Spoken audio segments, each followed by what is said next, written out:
think one of my biggest passions in life is running. I've been running ever since I can remember. Out in my backyard, I would have my dad time me doing like 100-yard dashes. There was always just something about it that I enjoyed. I loved pushing myself. Um, and I went on to run in high school and college as well. And I couldn't tell you the number of shoes that I've gone through.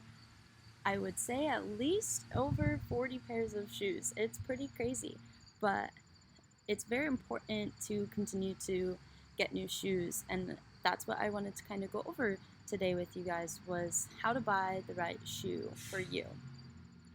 The first thing to know is that everybody is different when it comes to your feet.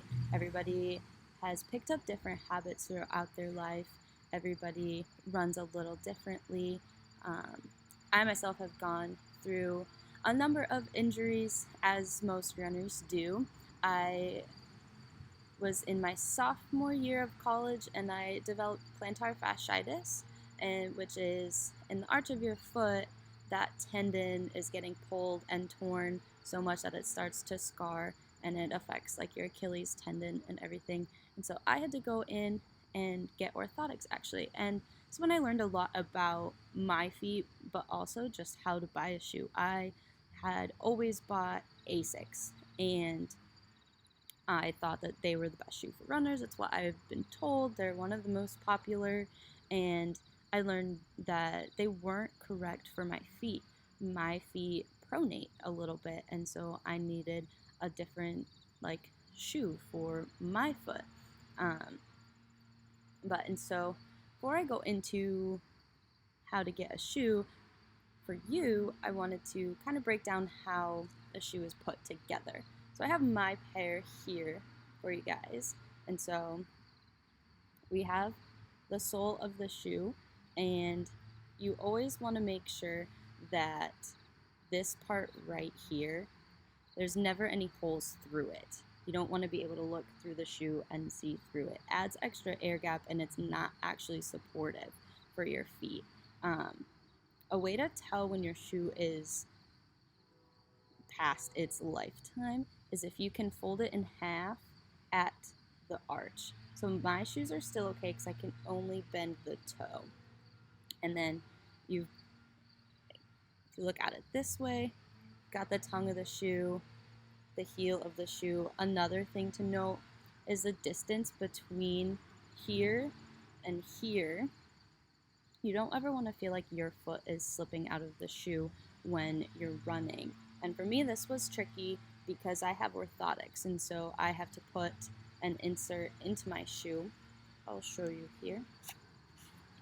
So this is my orthotics, and you can see that it adds a little bit of height in the shoe. So when I was looking for a new shoe after my Asics, I found that Brooks was one of the best ones, just because it didn't make my heel feel like it was slipping out as I was walking or running.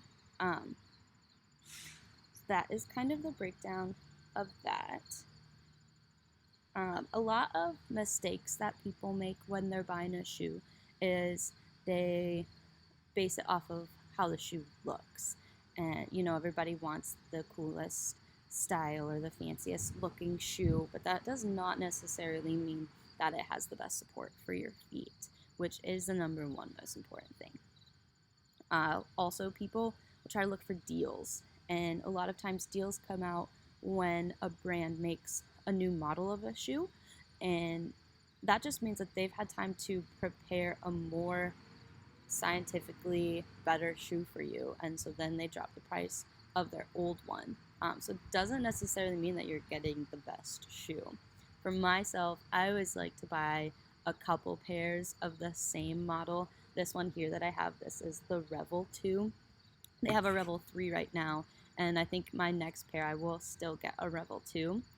And then after that, I'll try something different out. Before the Revel 2, I was using a Brooks Pure Flow, which is similar but a little different. I think people are scared to try a new shoe because they're worried, like, oh, well, this one worked for me. Why would I change it? And actually, a little little known fact about running and about your feet is that they change throughout your life. And as you get older, obviously your body grows, your body changes, you might lose weight, you might gain some, and that all affects your feet immensely. They say that each shoe should generally put on about 300 to 400 miles before you choose to get a new pair. Obviously, you can tell if you can bend the shoe or if they're starting to tear or rip. I sometimes will have where my pinky toe goes, I'll get a hole, and even before anything else is wrong with it, which is just because I use them every day. But um, another thing that people do is they'll buy a pair of shoes too small. I don't know why people tend to like to have small feet, but you want to buy a shoe that fits your foot correctly. And again, too, your feet can change a little bit in sizes. I used to be a size 8 and now I'm more of a size 7. How? I am not sure, but it happens. And so you have to be able to fluctuate in what you're doing.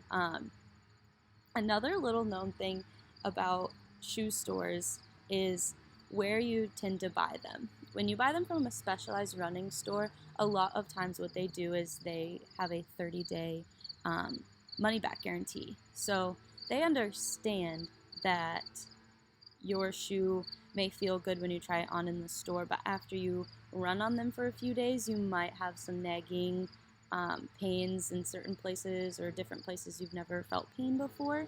They will always let you take them back and return them, which I think is an amazing thing that they do, which you can't find that at every Famous Footwear or some other store that you go to in a mall per se.